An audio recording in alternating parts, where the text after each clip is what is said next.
आउज़ बिल्लाहि मिनश्शैतानिर्रजीम बिस्मिल्लाहिर्रहमानिर्रहीम। अस्सलामु अलैकुम वरहमतुल्लाहि वबरकातुहू। आज हम सुनेंगे नबी अलैहिस्सलाम के वो वाक़यात जो आप सल्लल्लाहु अलैहि वसल्लम के दादा अब्दुल मुत्तलिब की वफ़ात के बाद अबू तालिब के घर में पेश आए। हज़रत अबू तालिब का घर वो जगह है जहाँ रसूलुल्लाह सल्लल्लाहु अलैहि वसल्लम ने अपने बचपन और जवानी के कई साल गुजारे। ये घर माली तंगी का शिकार ज़रूर था, मगर रसूलुल्लाह सल्लल्लाहु अलैहि वसल्लम की ज़ात अक़दस की वजह से इसमें नूर, सुकून और बरकत भरी हुई थी।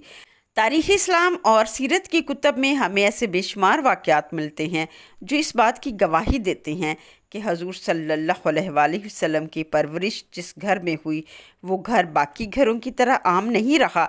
ये वो घर है जहाँ खाने और दूध में बरकत नाजिल होती, नूरानी कैफियत देखी जाती, मोहब्बत और शफ़क़त का गलबा रहता। और यही वो घर था जहाँ से रसूलुल्लाह सल्लल्लाहु अलैहि वसल्लम ने बकरियाँ चराईं, पहली मर्तबा शाम का सफ़र किया, राहब ने नबुव्वत की पेशीन गोई की और अपने चचा की पनाह में मक्का के चैलेंजेस का सामना किया। हज़रत अब्दुल मुत्तलिब ने कई शादियाँ की थीं, अल्लाह ने उन्हें 10 बेटे अता किए। अब्दुल्ला और अबू तालिब एक माँ से थे। यही वजह थी कि अब्दुल मुत्तलिब ने अपने आखिरी लम्हात में मोहम्मद सल्लल्लाहु अलैहि वसल्लम की कफ़ालत की ज़िम्मेदारी के लिए अबू तालिब को मुंतखब किया और उन्हें मोहम्मद सल्लल्लाहु अलैहि वसल्लम की कफ़ालत की ज़िम्मेदारी सौंप दी।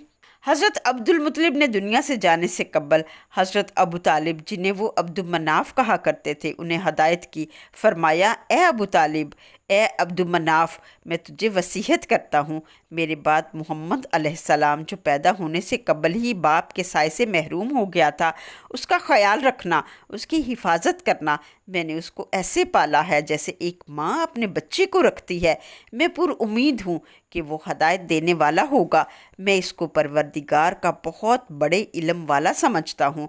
मुझे उम्मीद है ये नौजवान अहले नजद का सरदार होगा और बड़े बड़े सरदारों पर गालिब आएगा।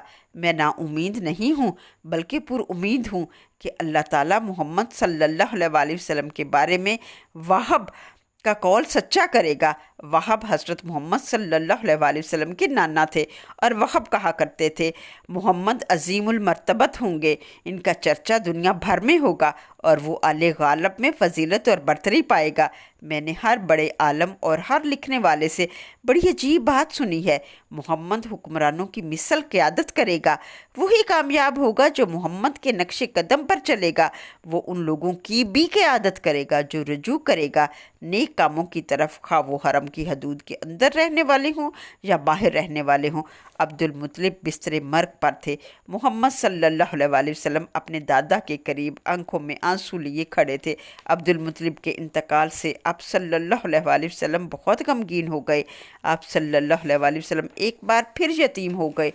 आप सल्लल्लाहु अलैहि वसल्लम के लिए अपने दादा अब्दुल मुत्तलिब की जुदाई बर्दाश्त करना कुछ आसान ना था। जब अब्दुल मुत्तलिब का ताबूत लेकर जा रहे थे तो मोहम्मद अलैहिस्सलाम बेचैन होकर जनाजे के पीछे भाग गए। बहुत रोए, इतना रोए कि आप सल्लल्लाहु अलैहि वसल्लम के आंसू देखकर इर्द गिर्द के लोग भी रोने लगे। हज़रत अबू तालिब, आपके चचा ने आपकी कफ़ालत की ज़िम्मेदारी ली। इस वक्त आप सल्लल्लाहु अलैहि वसल्लम की उम्र मुबारक सिर्फ़ 8 साल थी। अबू तालिब के घर में गुर्बत थी। नबी अलैहिस्सलाम किसी की बकरियां चराने जाया करते थे और जो उजरत मिलती वो लाकर अपने चचा को दिया करते थे। तंग दस्ती इतनी ज़्यादा थी कि पाँव में न जूता था न सर पर कपड़ा। शदीद गर्मी, तपता सहरा, यतीम 8 साल का मासूम बच्चा, पाँव के नीचे गरम तपती रेत, सर पर चमकता आग बरसाता सूरज, नंगे पाँव नंगे सर। ज़रा इमेजिन करें इस सीन को। क्या मर्तबा है महबूब खुदा का, बर्दाश्त और सब्र इतनी कि ज़माना मिसाल ना दे सके। तकालीफ भी सबसे ज़्यादा और सब्र भी सबसे ज़्यादा। जब हज़रत मोहम्मद सल्लल्लाहु अलैहि वसल्लम की कफ़ालत अबू तालिब कर रहे थे, जब मोहम्मद अपने चचा अबू तालिब के घर आए تو ان کے گھر میں تنگی اور فاقے تھے۔ حضرت ابو طالب کے بچے اکثر بھوکے رہتے تھے اور کھانے میں کمی رہتی تھی، لیکن جب رسول اللہ صلی اللہ علیہ وسلم ان کے ساتھ کھانے کے دسترخوان پر بیٹھتے تو کھانا سب کے لیے کافی ہو جاتا اور بچ بھی جاتا تھا۔ اگر کسی دن آپ صلی اللہ علیہ وآلہ وسلم دسترخوان پر موجود نہ ہوتے تو کھانا ناکافی ہو جاتا اور سب سیر نہ ہوتے۔ دلائل نبوہ میں ہے، ابو طالب کے گھر کی بکریاں اتنا دودھ نہ دیتی تھی کہ سب سیر ہو کر دودھ پی لیتے۔ بچے اکثر دودھ کم ہونے کی شکایت کیا کرتے تھے، مگر جب رسول اللہ صلی اللہ علیہ وآلہ وسلم نے ابو طالب کے گھر میں قدم رکھا تو ہر چیز میں برکت اور فراوانی ہو گئی۔ جب رسول اللہ صلی اللہ علیہ وآلہ وسلم دودھ پیتے تو وہی دودھ سب بچوں کے لیے کافی ہو جاتا۔ کتب سیرت میں ہے کہ ابو طالب کی زوجہ فاطمہ بنت اسد رضی اللہ تعالیٰ عنہ کہا کرتی تھیں، ہمیشہ جب محمد صلی اللہ علیہ وآلہ وسلم ہمارے ساتھ کھاتے پیتے اور کھانے کے وقت موجود ہوتے ہیں تو سب سیراب ہو جاتے ہیں، لیکن اگر وہ نہ ہوتے تو ہم بھوکے رہ جاتے۔ ہم مالدار نہ تھے، اکثر گھر میں تنگی رہتی تھی، لیکن جب رسول اللہ صلی اللہ علیہ وآلہ وسلم آئے تو رزق میں وسعت اور سکون پیدا ہو گیا۔ میں نے محمد کی وجہ سے اپنے گھر میں خیر و برکت دیکھی ہے۔ یہی وجہ تھی کہ پورا خاندان آپ علیہ السلام کی کفالت پر خوش رہتا تھا، اور آپ علیہ السلام کو اپنے بچوں سے بڑھ کر حضرت ابو طالب اور ان کی بیوی عزیز رکھتے تھے۔ حضرت فاطمہ بنت اسد ابو طالب کی زوجہ بیان کرتی ہیں کہ جب وہ رسول اللہ صلی اللہ علیہ وآلہ وسلم کی پرورش کر رہی تھیں تو اکثر دیکھتی تھیں کہ آپ صلی اللہ علیہ وآلہ وسلم کے چہرے سے نور نکل رہا ہوتا تھا۔ وہ کہتی تھی، میں نے محمد علیہ السلام کی وجہ سے اپنے گھر میں کبھی اندھیرا نہیں پایا۔ جب بچے کھانے کے لیے دسترخوان پر بیٹھتے تو سب جلدی جلدی کھاتے، لیکن ابو طالب ہمیشہ فرماتے، رکو، محمد کو پہلے شروع کرنے دو۔ جب محمد ہمارے ساتھ کھانے میں بیٹھتے ہیں تو کھانے میں برکت ہوتی ہے۔ حضرت محمد صلی اللہ علیہ وسلم ابھی 12 سال کے تھے کہ ابو طالب نے ایک قافلے میں تجارت کی غرض سے شام جانے کا ارادہ کیا۔ جب ابو طالب سفر کی تیاری کر رہے تھے تو وہ خود بھی محمد علیہ السلام کو ساتھ لے جانا چاہتے تھے، مگر ان کے بھائیوں اور بہنوں نے مشورہ دیا کہ ابو طالب، محمد ابھی بہت چھوٹے ہیں، یہ سفر کی تکالیف برداشت نہیں کر سکتے، آپ ان کو ساتھ نہ لے کر جائیں۔ تو ابو طالب نے محمد کو مکہ میں ہی روکنے کا فیصلہ کر لیا۔ لیکن جب روانگی کے لیے تیار ہو گئی اور روانہ ہونے لگے تو رسول اللہ صلی اللہ علیہ وآلہ وسلم اپنے چچا کے ساتھ چمٹ گئے اور انہوں نے اپنے چچا کی اونٹنی کی مہار پکڑ لی اور کہنے لگے، اے چچا جان، آپ مجھے کس کے حوالے کر کے جا رہے ہیں؟ نہ میرا باپ ہے نہ میری ماں۔ لہٰذا ابو طالب کو ان پر ترس آ گیا۔ انہوں نے اپنے بھتیجے کو سینے سے لگایا، ان کو بہت پیار کیا اور کہنے لگے، میں ضرور آپ کو ساتھ لے کر جاؤں گا۔ نہ آپ علیہ السلام مجھ سے جدا ہوں گے اور نہ میں آپ علیہ السلام سے جدا ہوں گا۔ ابو طالب نے حضور صلی اللہ علیہ وآلہ وسلم کو اپنے ساتھ لے لیا۔ جب قافلہ مقام بصرہ شام کی سرزمین کی طرف گیا تو یہ وہ مقام تھا، یہ وہ بصرہ تھا جس کے محلات نبی کریم صلی اللہ علیہ وآلہ وسلم کی پیدائش کے وقت حضرت آمنہ نے خواب میں دیکھے تھے۔ جب قافلہ مقام بصرہ پر ٹھہرا، وہاں ایک راہب رہتا تھا، اسے بحیرہ کہتے ہیں۔ وہ اپنے گرجے میں رہتا تھا اور اہل نصرانیت میں سب سے زیادہ علم والا تھا۔ اس گرجے کے اندر کبھی ایسا راہب نہیں ہوا تھا جس کا علم اس جیسا ہو، گویا وہ سب سے قابل عالم تھا۔ ان کے دعوے کے مطابق پشت در پشت، جنریشن ٹو جنریشن، وہ اس علم کے وارث آ رہے تھے۔ قریش کے تجارتی قافلے اکثر یہاں سے گزرتے تھے۔ وہ کبھی قافلوں پر توجہ نہ دیتا تھا اور نہ کبھی ان سے ملتا تھا، مگر اس بار جب قریش مکہ کا یہ قافلہ اس طرف آ رہا تھا تو راہب بحیرہ اپنے گرجا گھر کی چھت پر بیٹھا تھا۔ اس نے گرجا کے اوپر سے دیکھا، قافلے کے اوپر ایک سفید بادل ہے جو ایک نوجوان پر سایہ کیے ہوئے ہے۔ وہ بادل اس قافلے میں موجود ایک فرد کے ساتھ ساتھ چل رہا ہے۔ ذرا امیجن کریں اس سین کو، ایک قافلہ جس میں کئی افراد شامل ہیں اور ایک بادل ایک مخصوص اونٹ کے اوپر سایہ کیے ہوئے ہے، اس کے ساتھ ساتھ چل رہا ہے۔ اس کے بعد یہ قافلہ گرجے کے پاس ایک درخت کے سائے میں بیٹھا تو راہب کیا دیکھتا ہے؟ وہ بادل کا ٹکڑا اسی درخت پر سایہ کیے ہوئے ہے اور درخت کی टहनियाँ रसूल अल्लाह सल्लल्लाहु अलैहि वसल्लम पर झुक गई हैं, जैसे आप अलैहिस्सलाम को सजदा कर रही हैं या सलाम पेश कर रही हैं। रसूल अल्लाह सल्लल्लाहु अलैहि वसल्लम उस दरख्त के साए में बैठ जाते हैं। वो दरख्त पहले से ज़्यादा तरोताज़ा और हरा भरा नज़र आने लगता है। बहीरा राग़ब ने जब ये मंजर देखा तो वो अपने गिरजे से जल्दी से नीचे उतर आया और अपने कारकुनान को खाना तैयार करने का हुक्म दिया। फिर एक कासद को इस काफ़िले वालों के पास भेजा और उन्हें खाने पर मदऊ किया और कहा, ए काफ़िले वालों, मैं चाहता हूँ तुम लोग सब के सब खाने पर आओ, छोटे भी, बड़े भी, आज़ाद भी, ग़ुलाम भी। काफ़िले वाले कासद की ये बात सुनकर बड़े हैरान हुए कि हम तो अक्सर यहाँ से गुजरते थे, मगर पहले तो कभी राग़ब ने हमें नहीं बुलाया और ना कभी खाना खिलाया। बहरहाल मुसाफिर हो और खाने की दावत हो तो कौन ठुकराता है। उन्होंने अपना सारा तजारती साजो सामान इकट्ठा करके रखा और उसकी हिफाजत के लिए रसूल अल्लाह सल्लल्लाहु अलैहि वसल्लम को छोड़कर बहीरा राग़ब की दावत अटेंड करने चले गए। सब खाने के दस्तरखान पर हाजिर हो गए। राग़ब ने सबको एक एक करके गौर से देखा, मगर किसी में भी वो सिफत ना थी जिसको वो पहचान रहा था। तो उसने कहा, ए कुरैश की जमात, क्या तुम सब आ गए हो या कोई पीछे भी है? उन्होंने बताया, जी हाँ, हम में से कोई पीछे नहीं है जिसका आना ज़रूरी था।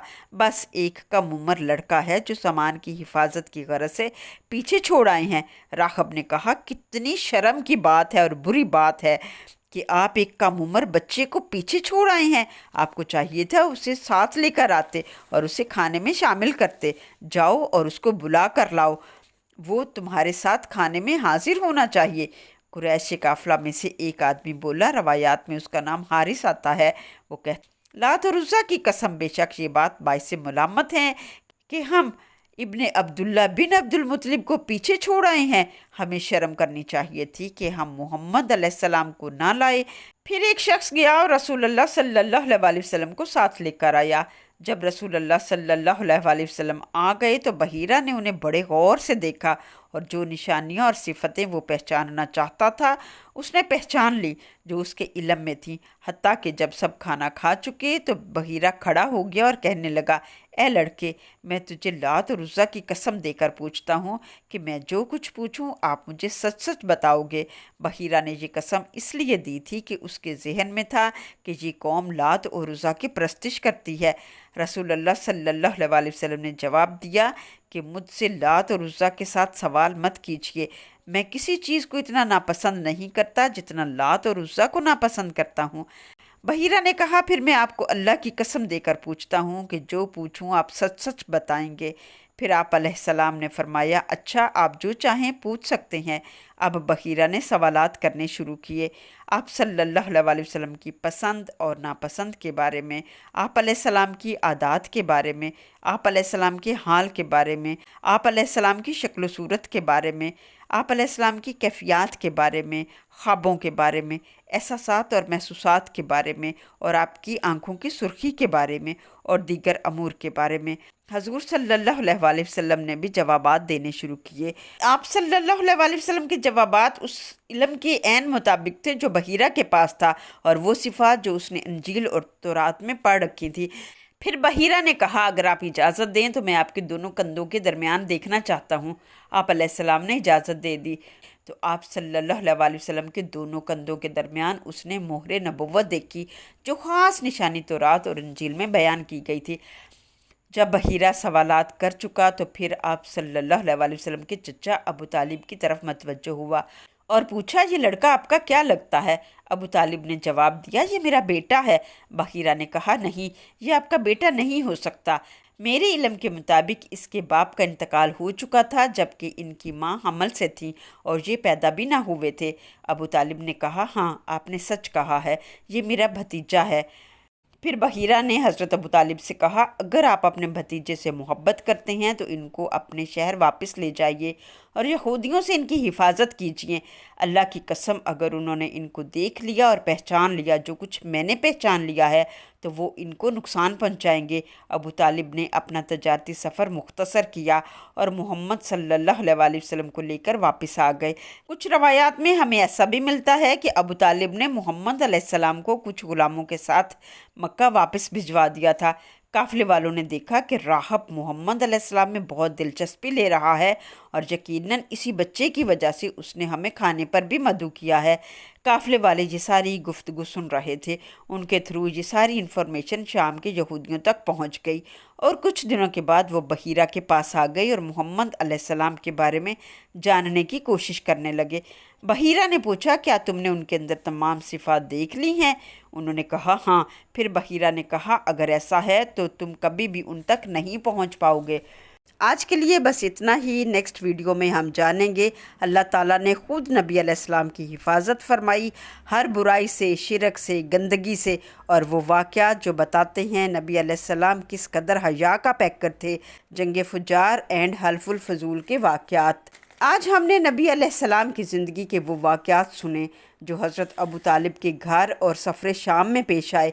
किस तरह नबी अलैहिस्सलाम की वजह से अबू तालिब का घर बरकतों और नूर से भर गया। सोचने की बात है कि अगर मोहम्मद मुस्तफ़ा सल्लल्लाहु अलैहि वसल्लम की वजह से हर जगह बरकतें और नूर आ सकता है, तो फिर हमारे दिलों और घरों में क्यों नहीं आ सकता।